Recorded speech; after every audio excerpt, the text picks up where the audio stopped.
Salam, efirdə bizim planet verilişidir. Bugün biz Avropada miqrant problemi və onun acı nəticələri mövzusunda İqtisad Elmləri doktoru Professor Fikrət Yusifovla müzakirə açacağıq. Fikrət müəllim, xoş gəlmisiniz. Təşəkkür edirəm. Fikrət müəllim, məlum olduğu kimi Avropa yaxın keçmişdə müxtəlif ölkələrə qarşı həyata keçirdiyi müstəmləkəçi siyasətin nəticəsində hal-hazırda bunun acı nəticələrini yaşamaqdadır və artıq hal-hazırki verilən son statistikaya görə 2 milyondan artıq miqrant Afrika, Yaxın Şərq və Orta Şərqdən Avropa ölkələrinə üz tutmuşdur və heç şübhəsiz ki, bu müddət ərzində artıq bir neçə il, təqribən 2012-ci ildən başlanan bu proses hal-hazırda daha da acı nəticələrə gətirib çıxarmışdır və demək olar ki, Afrika, Yaxın Şərq və Orta Şərqdə özlərinin artıq fəlakətli bir vəziyyətdə hiss edən həmin qaçqınlar bugün Avropaya üz tutublar və Avropada da çox təəssüflər olsun ki, onları dəyənəklə qarşılayırlar və onlar Aralıq dənizində bir xeyli miqrant bilirsiniz ki, müxtəlif vaxtlarda həlak olub acınacaqlı şəkildə və eyni zamanda hal-hazırda da bu prosesdə xeyli sayda miqrant elə yolda tələf olur, həlak olur. Ümumiyyətlə, bu kimi məsələlər sözsüz ki, bugün günümüzün iqtisadi böhran devrini yaşayan qitə ölkələri, yəni Avropa qitəsi ölkələri hal-hazırda humanitar bir fəlakətlə üzləşiblər və bunun qarşısının alınmasında da çox əfsuslar olsun ki, acizdirlər. Və sözsüz ki, bu acizlik də ondan özünü göstərir ki, bilirsiniz ki, hal-hazırda həm Avropa Birliyində, həm ümumiyyətlə Avropa qitəsinin üzvü olan ölkələrdə bununla bağlı müxtəlif fikirlər də var. Biz mövzuda bu məsələlərə toxunacağıq, amma mən istərdim ki, siz ilkin olaraq bax bu məsələyə bunun başlanğıc nöqtəsi, hansı ki, Avropa müstəmləkəçilik siyasətinə başladı və müxtəlif rəngli inqilablar vasitəsilə artıq həmin Afrika, Yaxın və Orta Şərq ölkələrində bu demək, müxtəlif onlara belə deyək ki, vədlər verərək o ölkələrdə siyasi çevrilişlər etdi və bugün bunun acı nəticələri gözümüzün önündədir. Mən istərdim ki, biz bunun həm siyasi, həm də iqtisadi tərəflərinə toxunaq. Çox sağ olun, Rüfuz müəllim. Gəlin ilk öncə bir qədər bu miqrant probleminin ümumiyyətlə tarixdə necə başlandığını, necə baş verdiyini, bir balaca tarixə ekskursiya edək. Bu problem həmişə olubdur. Yəni, deyək ki, lap qədimdə xalqların Avropaya böyük köçü bu bir miqrasiya prosesi idi. Ondan sonra Amerika və Avstraliya qitəsinin kəşfindən sonra ora olunan böyük köçlər bu bir miqrasiya prosesi idi. Yəni, bu proses, deyək ki, Böyük Britaniyanın müstəmləkəsi olan Hindistanın bazasında iki dövlətin yaradılması, bir 16 milyon insanın miqrasiya edilməsi ilə nəticələndi. Avropiyada həmişə bu miqrasiya olubdur. Dediyimiz ölkələrdən, Yaxın Şərq ölkələrindən, o cümlədən demək, Afrika ölkələrindən, Orta Afrika ölkələrindən, Cənub-Şərqi Asiya ölkələrindən. Ancaq son dövrlərdə, son bir neçə illər ərzində bu miqrasiya, xüsusilə də son 2 il ərzində bu miqrasiya elə bir vüsət alıbdır ki, elə bir sürət alıbdır ki, bu belə bir kütləvi axını Avropa gözləmirdi. Və təbii ki, Avropa buna hazır deyildi. Bilirsiniz, biz qayıdıb istəsək də istəməsək bu sualı verməliyik ki, nəyə görə bu kütləvilik baş verdi? Bu hardan qaynaqlandı? Niyə görə bu qədər insan birdən-birə Avropaya üz tutdu və Avropada özlərinə demək, xilas, nicat axtarmağa üz tutdular? Bu, əslində Qərbin illərdir həmən ölkələrdə, hardan ki, bugün miqrant axını var, həmən ölkələrdə apardığı siyasətin bəhrəsi, nəticəsidir. Qərb Yaxın Şərqə və o dediyimiz digər ölkələrə necə yaşamağı diktə eləmək istədi.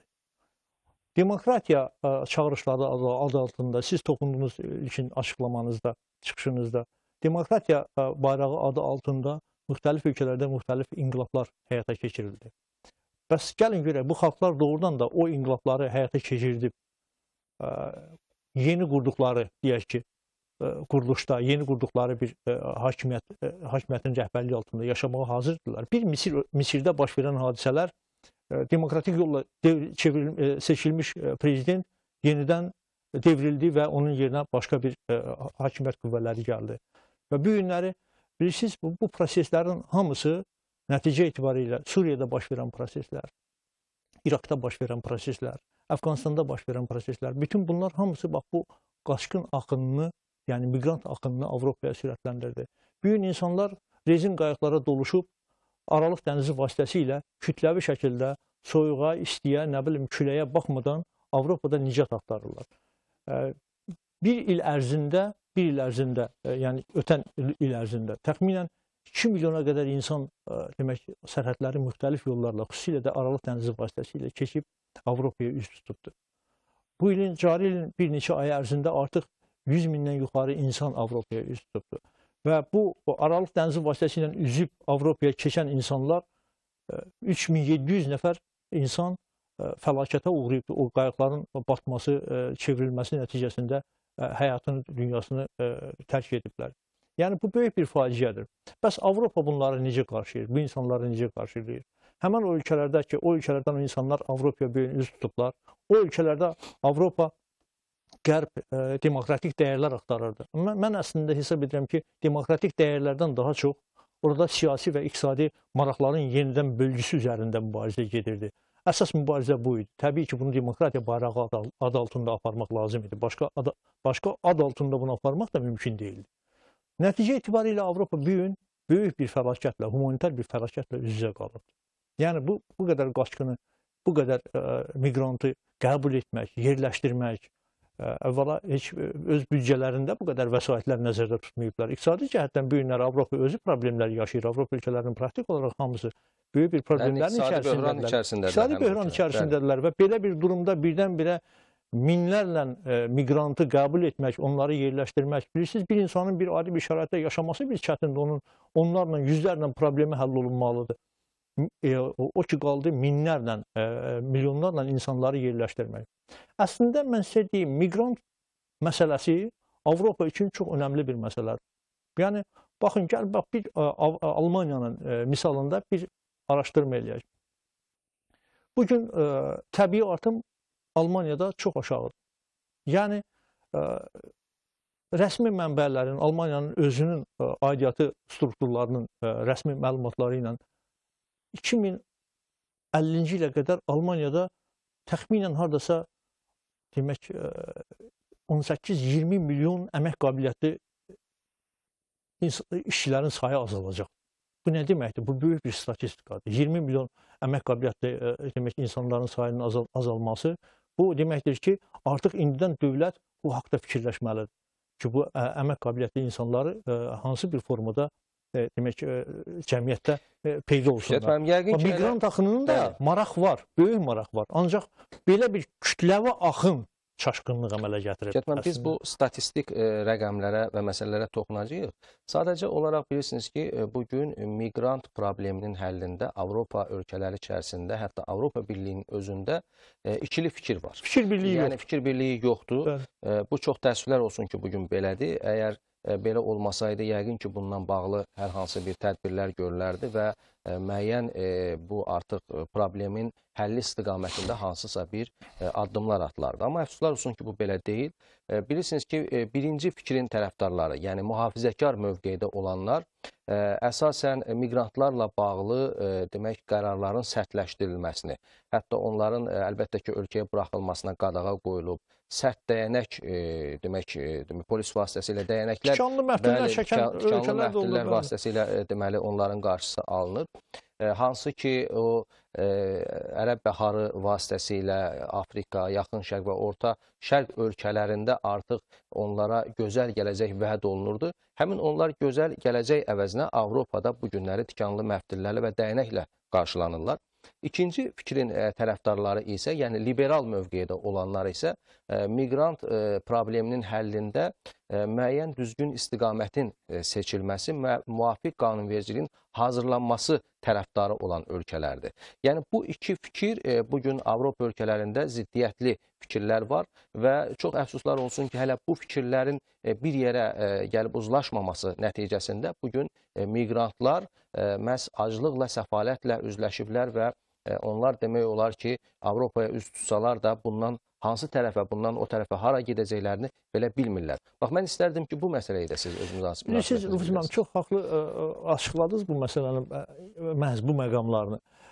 Belə bir qəribə bir mənzərə yaranıbdır. Deməli, Avropanın, Qərbin günahı üzündən baş vermiş siyasi situasiya, qanlı müharibələr və çaxnaşmalar nəticəsində o ölkələrdən Avropaya özünə nicat axtaran, özünə sığınacaq axtaran insanlar üz tutublar və bu insanları Avropa, Qərb tamamilə başqa bir formada qəbul edir. Tamamilə başqa formada. Yəni siz dediyiniz kimi tikanlı məftillər çəkməklə, dəyənəklə və ümumiyyətlə bəzən aylarla soyuq demək bir şəraitlərdə saxlamaqla, çadırlarda saxlamaqla qarşılayır.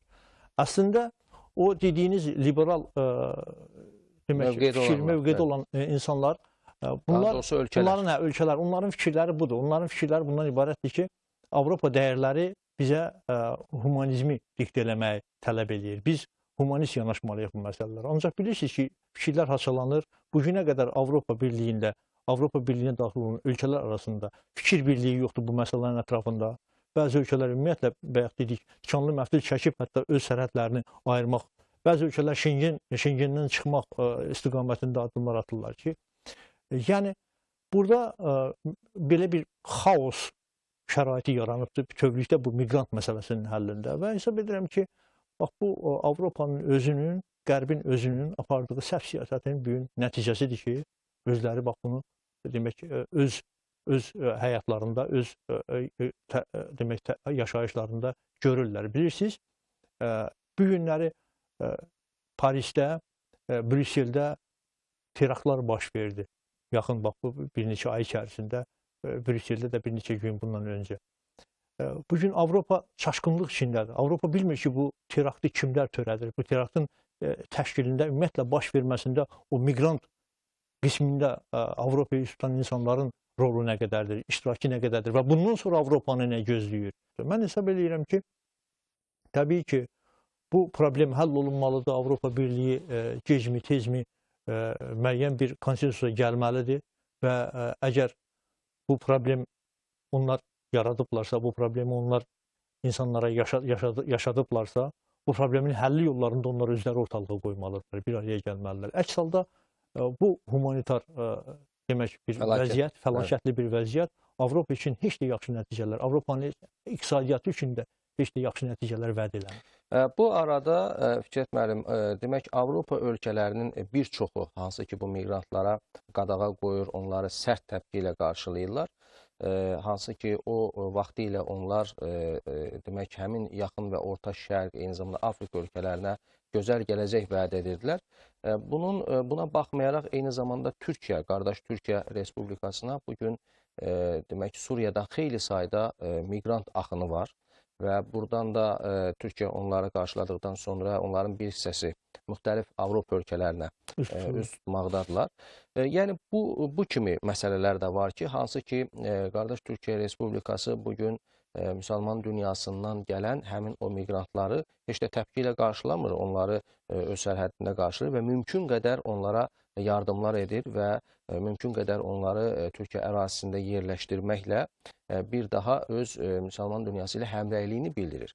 Mən bu faktı niyə göstərdim? Ona görə ki, çox əfsuslar olsun ki, bugün Avropada ksenofobiya, bugün islamofobiya meyilləri güclənib və bir çox halda siz qeyd etdiyiniz kimi müəyyən teraktlar hətta İslam dini ilə bağlı, yəni din amili ilə bağlı da əlaqələndirənlər var. Lakin son zamanların faktları göstərdi ki, bu heç də belə deyil. Bu düzdür, tamam ayrı bir mövzudur. Miqrant mövzusundan tamam kənar bir mövzudur. Biz bunu vaxtaşırı olaraq müzakirə etmişik.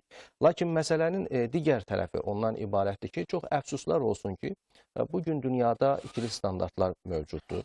Bugün Avropada islamofobiya, ksenofobiya kimi meyillər artmaqdadır, güclənməkdədir. Əgər belə olmasaydı, müsəlman ölkələrindən, yaxın və orta şərqdən, Afrikadan gələn miqrantlara bugün bu cür münasibət olmazdı.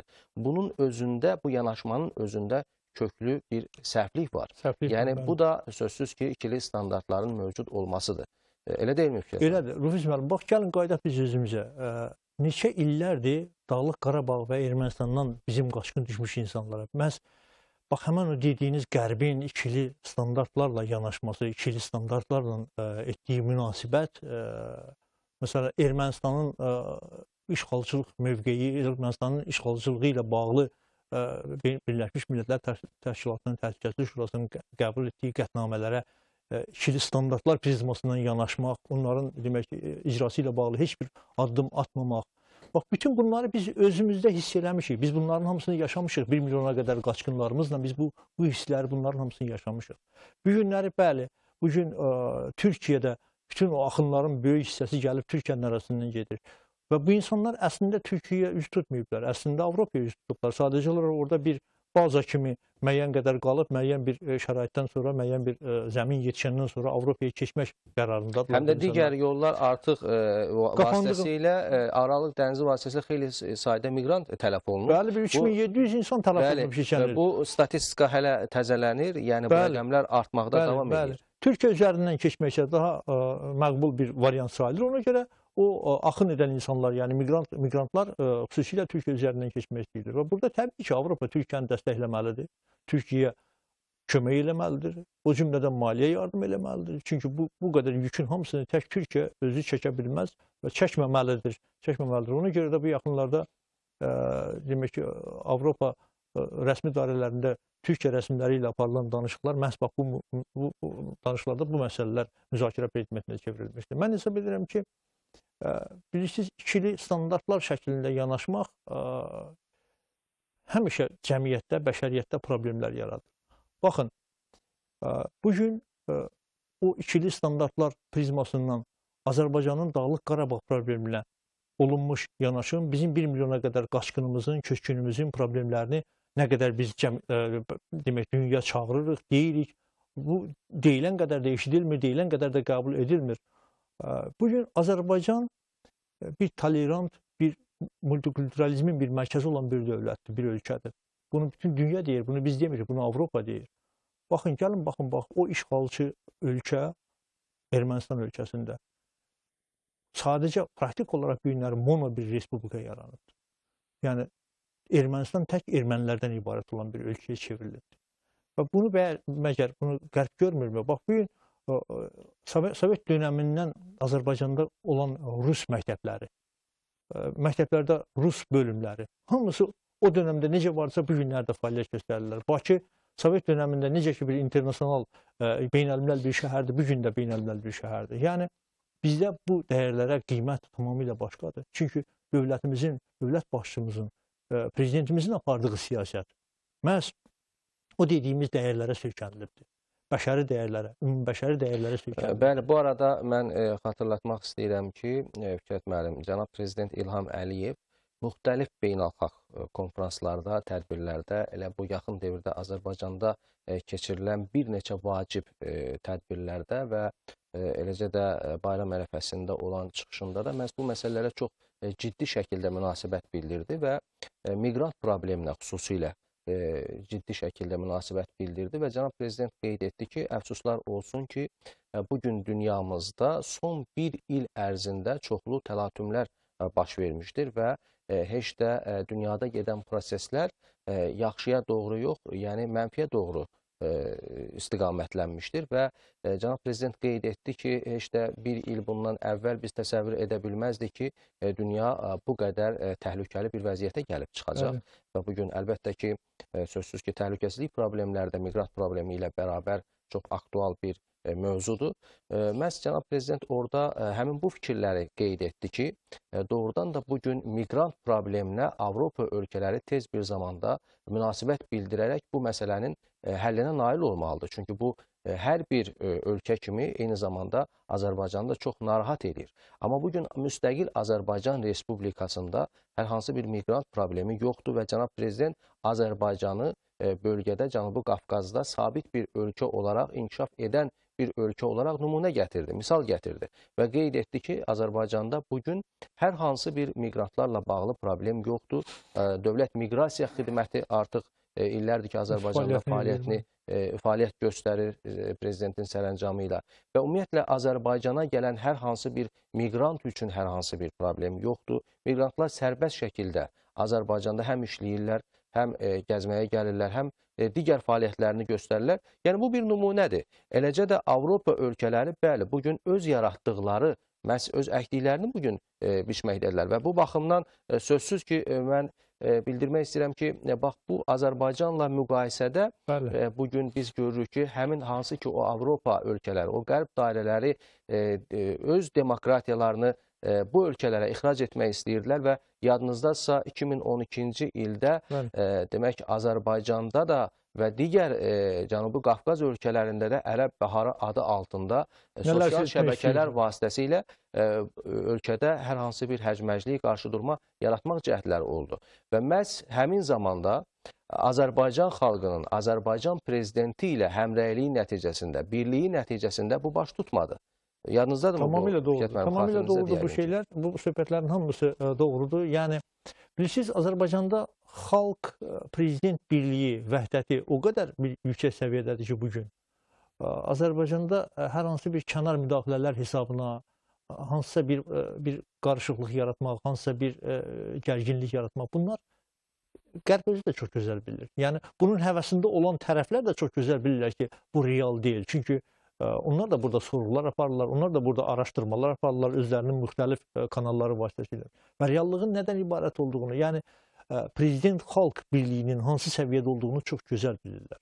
Ona görə o 12-ci ildə dediyiniz kimi bir cəhdlər oldu, sonra reallığı bir daha görəndən sonra geriyə çəkildilər. Və təbii ki, bilirsiniz, biz bugün Azərbaycan sözün həqiqi mənasında tək Qərb üçün yox, ümumiyyətlə dünyada ictimai-siyasi sabitliyin səviyyəsinə görə, insanların təhlükəsiz yaşamının səviyyəsinə görə real bir nümunədir, gözəl bir nümunədir. Bu günləri bizdə yaranan bu ictimai-siyasi durum, bu ictimai-siyasi sabitlik, mən hesab edirəm ki, bütün vətəndaşlarımız tərəfindən dəyərləndirilməlidir, kimliyindən asılı olmayaraq. Baxın, biz tez-tez bu fikirləri səsləndiririk. Və haqlı olaraq o nümunəni, o pis nümunəni tez-tez yada salırıq. Baxın, Suriyadan, İraqdan, yaxın və orta şərqdən Avropaya nicat üçün üz tutan insanlar hansı fəlakətlərlə üz-üzə qalıblar, hansı fəlakətləri yaşayırlar. Praktik olaraq bu insanlar bugün olumla ölümün arasında bir seçim etmək zorundadırlar. Bax, belə bir duruma gəlib çatıblar. Çox təbii ki, Azərbaycanı istəməyən qüvvələr, Azərbaycanı istəməyən tərəflər, təbii ki, Azərbaycanda da belə bir mənzərənin yaşaması həvəsində olan qüvvələr. Biz birliyimizlə, prezident xalq birliyi ilə o qüvvələrə cavab verdik, veririk və bundan sonra da verəcəyik. Çünki burada doğrudan da bu real yaranmış sabitlik xalqımız üçündür, insanlarımız üçündür, insanlarımızın normal yaşaması üçündür. Azərbaycan o qədər mürəkkəb bir regionda yerləşir ki, burada hər tərəfin maraqları var. Və hər kəs öz maraqlarını burada reallaşdırmaq istəyir. Burada balanslaşdırılmış bir siyasət aparmaq üçün o qədər böyük səylər qoyulmalıdır ortalığa, o qədər əziyyət çəkilməlidir, o qədər böyük bir siyasi iradə olmalıdır ki, çox yaxşı haldır ki, bütün bunların hamısı bizim hörmətli prezidentimizdə var və bugün o siyasət Azərbaycanı regionda ən sabit, ən stabil bir ölkə kimi hər kəsə nümunə gətirir. Mən çox maraqlı fikirlər qeyd etdiniz. Mən qayıdıram bizim mövzu ətrafında miqrant məsələsinə və 25 il bundan əvvəl 1990-cı il dekabr ayının 18-də Birləşmiş Millətlər Təşkilatının Baş Assambleyası tərəfindən bütün əməkçi miqrantların və onların ailə üzvlərinin hüquqlarının müdafiəsi haqqında konvensiya qəbul edildi. Və 2000-ci ildən etibarən isə həmin tarix beynəlxalq miqrant günü kimi qeyd edilməyə başladı. Və bu tarixdən etibarən sözsüz ki, biz qeyd etdiyimiz kimi tarix boyu miqrant problemi olub və bugün də bu problem var. Lakin bugün bu problem daha qabarıq şəkildə özünü göstərir, yəni Avropaya miqrant axını timsalında. Və mən istərdim ki, siz bir iqtisadçı alim kimi öz fikirlərinizi bildirəsiniz ki, bugün Avropanı sizcə bu miqrant axını qarşısında nə gözləyir ümumilikdə? Bax, Rüfuz müəllim, çox qəribə bir statistika. Deməli, bu ilin sonuna qədər, 2016-cı ilin sonuna qədər əlavə olaraq Avropaya təxmini hesablamalarla əlavə olaraq bir 3 milyon miqrantın gəlməsi, yəni bugünkü gedişatda 3 milyon miqrantın gəlməsi gözlənilir. Baxın, bu günə qədər hardasa bir 2 milyon miqrant artıq Avropanı fəth eləyibdir və əlavə olaraq 3 milyon miqrantın gəlməsi, 5 milyon miqrantın Avropada olması Avropa üçün böyük bir yükdür. Və o şəraitdə ki, Avropa açıq deyək, bu günləri Avropada iqtisadi problemlər yaşanır, maliyyə problemləri yaşanır. Böyük işsizlik problemi var. Gəlin baxaq da Yunanistanda bu yaxınlara qədər nə qədər böyük bir problemlər yaşandı. Ölkə default elan olundu və bütün Avropa çaxnaşmışdı, Avropa Birliyi hamısı dəymişdi bir-birinə. Orada da yenə fikirlər haçalanmışdı ki, biz Yunanistana kömək eləyib onu bu vəziyyətdən çıxarmalıyıq, yoxsa çıxarmalı deyilik. Və mən sizə deyim, tək Yunanistan deyil. Başqa ölkələrdə, Avropa Birliyinə daxil olan başqa ölkələrdə belə maliyyə və iqtisadi problemlərin içində üzürlər. Və bu problemlərin içində həmin ölkələr üzə-üzə bu problemlərlə üz-üzə qala-qala bu tərəfdən də milyonlarla qaçqınların, miqrantların Avropanın müxtəlif ölkələrinə üz tutması və onlardan nicat istəməsi, yəni bu insanları yerləşdirmək, bunları yedizdirmək, bunları yaşatmaq, bunların həyatını, məişətini təmin eləmək lazımdır. Bunun hamısı xərcdir, bunun hamısı əlavə yükdür. Və bu baxımdan təbii ki, bütövlükdə həm maliyyə baxımından, həm iqtisadi baxımdan Avropa üçün bir yükdür. Ona görə də mən hesab edirəm ki, Avropa o fikir ayrılığını kənara qoyub başqa çıxış yolu yoxdur. Yəni, dövlətlər arasında, birliyə daxil olan dövlətlər arasında fikir ayrılığını bir kənara qoyub vahid, yek bir konsepsiya işləyib hazırlamalıdır. Sizcə Avropanın buna imkanı və gücü çatacaqmı ki, bugün bu miqrant problemini həll etsin? Çatar, Rüfuz müəllim, çatar. Avropanın gücü çatar buna, amma sadəcə olaraq kompleks yanaşım olsa, yəni razılaşdırılmış bir proqram olsa. Həmin o ikili standartlardan yanaşma olmasa. Və ikili standartlardan yanaşma olmasa. Məsələn, deyək, bu günləri bax, biz yenə deyirik ki, miqrant problemindən danışırıq, teraktdan danışmıyıq da, terakt ayrı bir mövzudur. Türkiyədə terakt baş verdi, Avropa sustu, münasibət bildirmədi. Avropada terakt, Brüsseldə terakt baş verdi, bütün dünya qalxdı ayağa. Bu ikili standart deyilmi? Və eyni zamanda, demək, qaçqın məsələsində də, miqrant məsələsində də belə bu cürə ikili münasibət var. Bu cürə ikili Müsəlman ölkələrindən gələn qaçqınlara sözsüz ki, bu cür yad münasibət olmamalıdır. Bilirsiniz, bəşəriyyətdə elə problemlər var ki, ona ikili yanaşım ola bilməz. O hamının problemidir. Biz necə ki demirik, terroristin nə dini var, nə məmləkəti var, nə vətəni var, nə heç nəyi yoxdur terroristin. Fərqi yoxdur, onun milliyyəti də yoxdur heç onun. Eyni zamanda bəşəriyyətin yaşadığı elə problemlər var ki, orada ayrı seçkilik qoymaq olmaz. Orada ikili standartlarla yanaşım etmək olmaz. İkili standartlarla bir gün yanaşırsınızsa, kimsə yanaşırsa, sabah ikili standartların daha artıq bədəlini onlar özləri ödəyirlər. Və bu günləri Avropanın başına gələn miqrant axını ilə başına gələn bu faciə, bax, məhz zamanı ilə o ikili standartlarla məsələlərin həllinə yanaşmanın nəticəsidir ki, bugün onu özləri demək ki, onun bədəlini ödəyirlər. Ona görə bu məsələnin həllində də ikili Avropanın özündə birliyə daxil olan ölkələr, heç daxil olmayan ölkələr də olsun belə. İkili yanaşım ola bilməz. Burada vahid bir konsepsiya ortalığa qoyulmalıdır. Bəli, iqtisadi cəhətdən, maliyyə cəhətdən Avropanın gücündədir bunu eləmək. Ancaq sadəcə olaraq vahid konsepsiya qoyulmalıdır ortalığa və razılığa gəlinməlidir. Çünki burada insan taleyi var, insan faktoru var və hər gün minlərlə miqrant öz dünyasını dəyişir. Bəli, digər tərəfdən də Rüfuz müəllim, bir həqiqət də var. Bu da iqtisadi baxımdan olan həqiqətdir. Bayaq Almaniyanın timsalında dediyim, praktik olaraq bütün Avropa ölkələrinin hamısında əhalinin artımı ilə bağlı problemlər var. Yəni demoqrafik problem praktik olaraq bütün ölkələr yaşayır. Siz elə bilməyin ki, bu insan axınının, miqrant axınının müsbət tərəfləri yoxdur. Müsbət tərəfləri də var. Sadəcə olaraq o axının kütləviliyi Avropanı birdən-birə fakt qarşısında qoydu, çaşdırdı. Əslində isə prinsipcə o demoqrafik problemlərin yaşandığı bir Avropada miqrantların gəlməsinə ehtiyac var. İş yerləri, gələcəkdə o müəyyən fəaliyyət sahələri var ki, orada insanlar çalışmalıdır. Əgər əhalinin əmək qabiliyyətli hissəsi getdikcə azalırsa, onun yerini kimsə doldurmalıdır. Ona görə bu baxımdan miqrantların gəlməsinə ehtiyac var. Şəhid müəllim, maraqlı fikirlərinizə görə çox sağ olun. Sizə təşəkkür Siz sağ edirik. olun, təşəkkür edirəm. Hörmətli tamaşaçılar, beləliklə də biz bugünkü verilişimizdə Avropada miqrant problemi və onun acı nəticələri mövzusunda İqtisad Elmləri doktoru professor Fikrət Yusifovla müzakirə apardıq və müzakirəmiz nəticəsində bir daha aydın oldu ki, bugün həqiqətən də Avropanı, eləcə də dünyanı narahat edən əsas problemlərdən biri də miqrant problemidir. Bu problemin həlli isə sözsüz ki, Avropa ölkələrinin və eləcə də bütün dünya ölkələrinin diqqətini çəkən əsas mövzulardan biridir. Sağ olun, növbəti görüşədək.